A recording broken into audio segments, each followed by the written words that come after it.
You are about to listen to a Jason Burgos exclusive interview. How's everything going? It's going normally.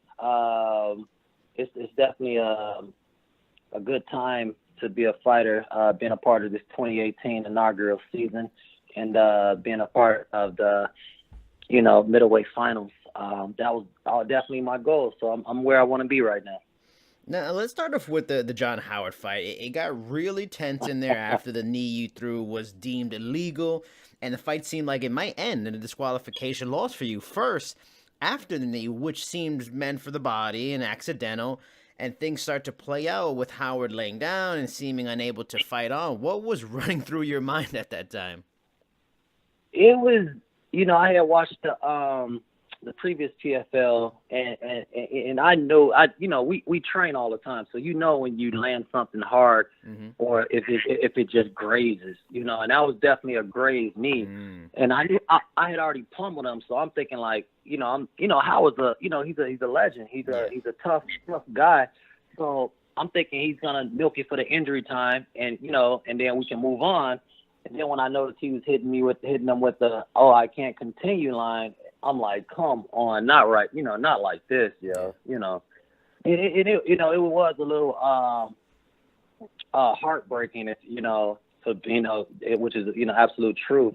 It was heartbreaking because you go out there to fight, and if you're gonna lose, you're gonna lose, but you don't want to have it taken away from you in that manner. And it was completely accidental, and it wasn't even flush. It was literally barely even qualifies as a head knee. But, he's just going to milk it for everything that he can get, and hopefully it was going to get him a trip to the finals. And I'm glad it didn't work out, in his favor that day.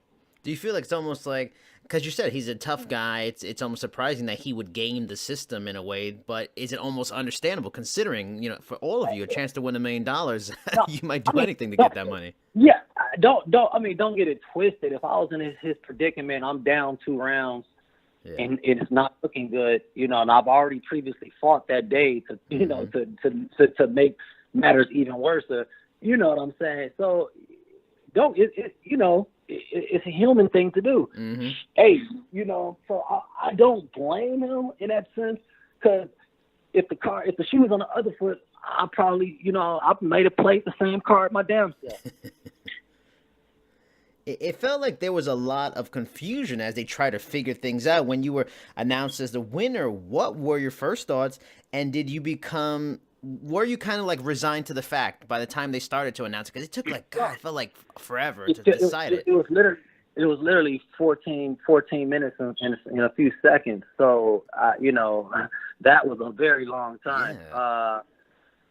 And they never stopped the cameras rolling. They never really, Ray and Carlos told me to sit my ass down, calm down. Because you tried to leave the cage, right, in frustration. Yeah. Because I honestly, it's like a book. I've read that book before, So I'm like, why the heck am I sitting in here for 10, all this time just so you could tell me I'm a loser? You know what I'm saying? Yeah. And you know what I mean? So it's like, if I'm a lose, let me get the hell out of here so I can go, in the locker room and respectfully deal with my emotions and not have to deal with them out in public under the scrutiny of everybody watching, And so I was just, as a fighter, I was just coming to grasp with the situation, but I didn't want to do that in the cage. I would rather go to the locker room where I could, unleash and let out anything I had built up. But like I said, I appreciate Ray and Carlos for pulling out the rule books in Washington, D.C. They had to go dig up the scenarios, and they had to find the right call, and they had to literally bring out the real rule book, and that's what took so long. They had to go find it, pull it out. They had to skim through the chapters and show the refs and show the judges. Everybody had to be on board, and they had to redo the scorecard. So it was a long process, and it was the first time that any of them, had been in that scenario, because it's the first season of the PFL. Yeah. But going forward, it was a learning lesson for everybody involved, that they will go to the judges in that type of scenario. Yeah, it's But interesting to know that they went to the rule book and everything, because it almost felt, because it took so long, like they just realized, and I was watching with my girlfriend, just like he didn't lose. We have to make this right, and whatever's in the book to make it right, we'll make it. And that's exactly what it all boiled down to. They could have easily just just let it ride, or whatever, move on. But they wanted to see the number one and they want to see the right people in the finals, not just somebody who used the clause to get there. Yeah.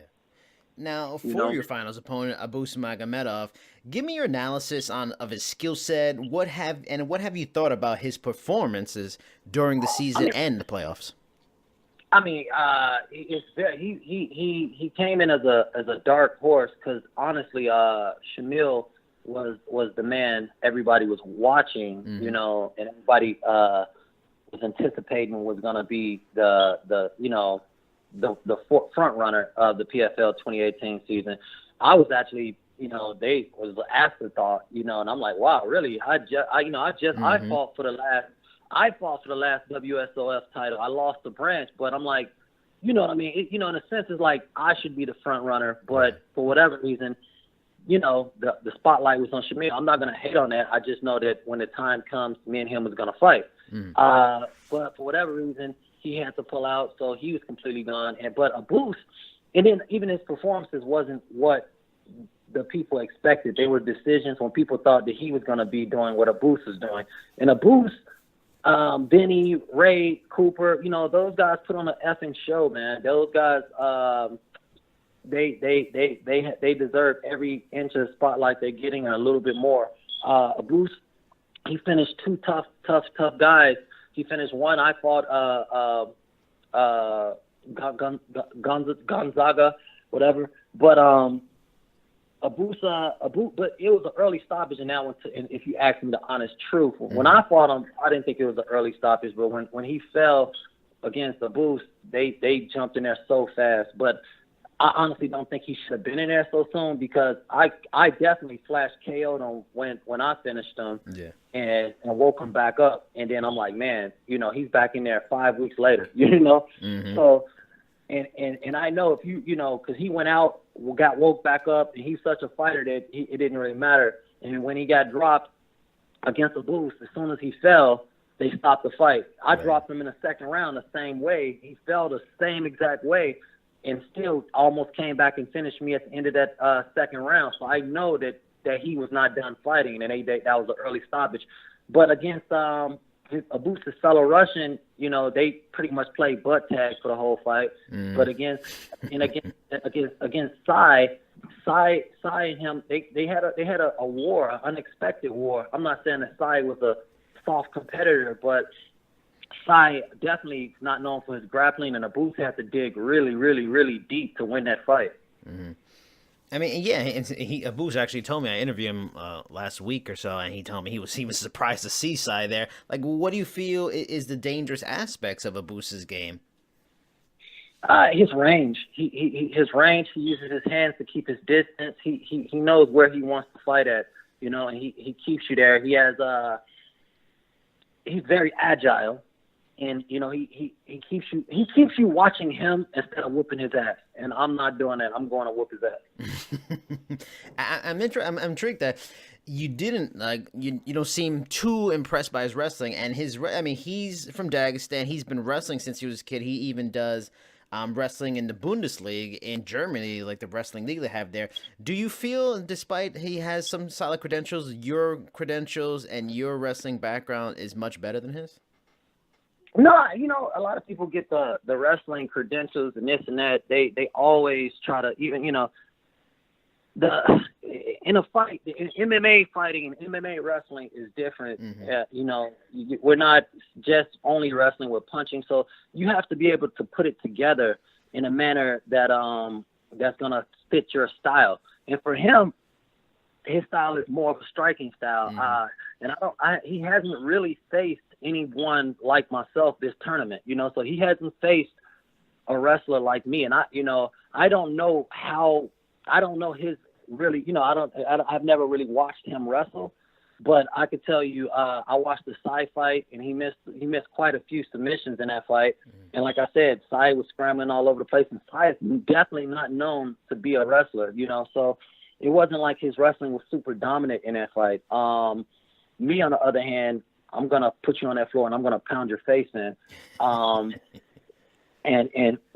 so if Abus can get up from under me and we get that fight back standing, fine.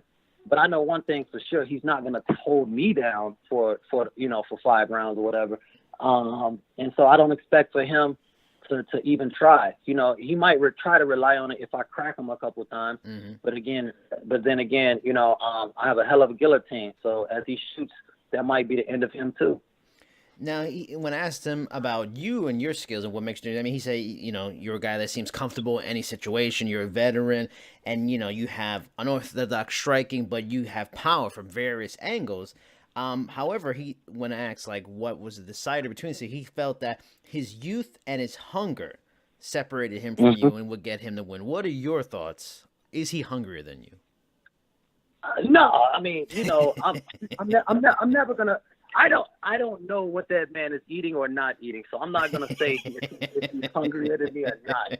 But I'm gonna say this, that I'm not 39 and still fighting for no reason. I have a real mortgage. I have a real family. I have real bills. So I'm not living a dream. I'm in reality right now. The fight game for me is not, when you start this journey and where he's at, it's still a dream. You want to do this. You want to be the next John Jones.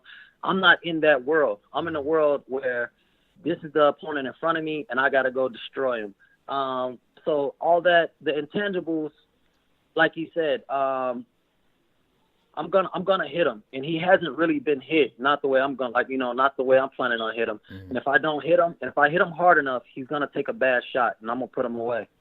Now, I talked to a few other finalists so far. Lance Palmer said he didn't feel a difference in pressure being so close to this fight. He actually felt that his wrestling, his successes in there is even bigger than this. Now, Sean O'Connell felt if you didn't feel the pressure going into this, you're lying to yourself.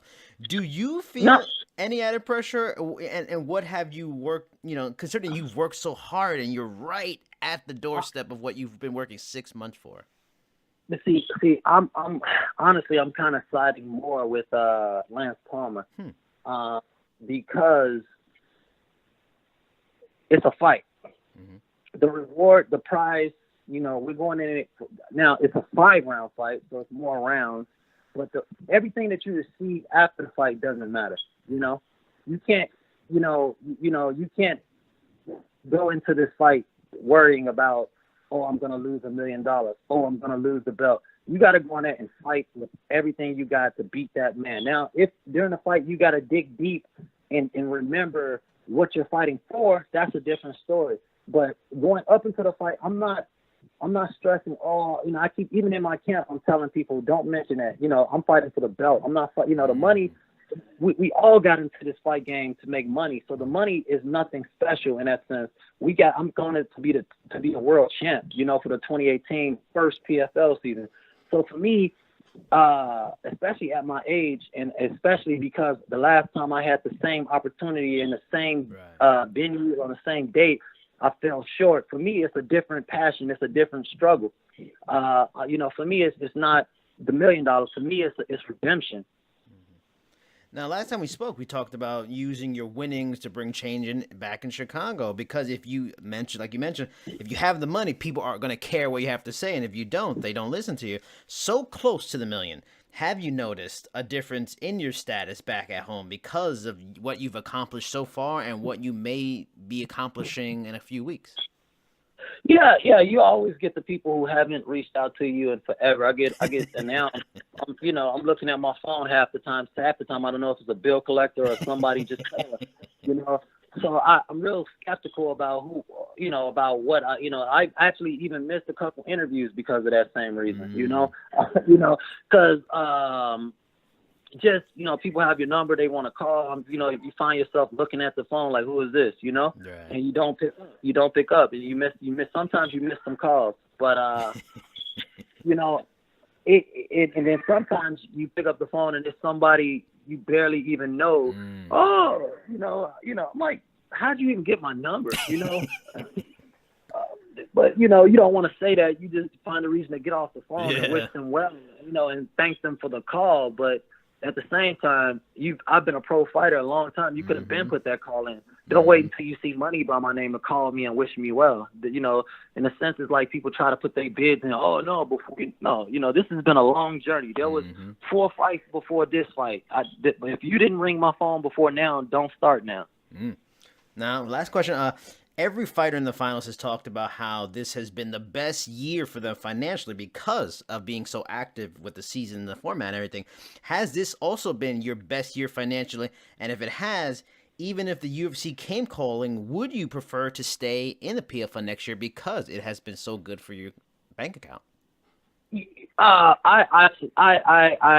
has been a great year for me, just the same as everybody else. And the PFL has been absolutely.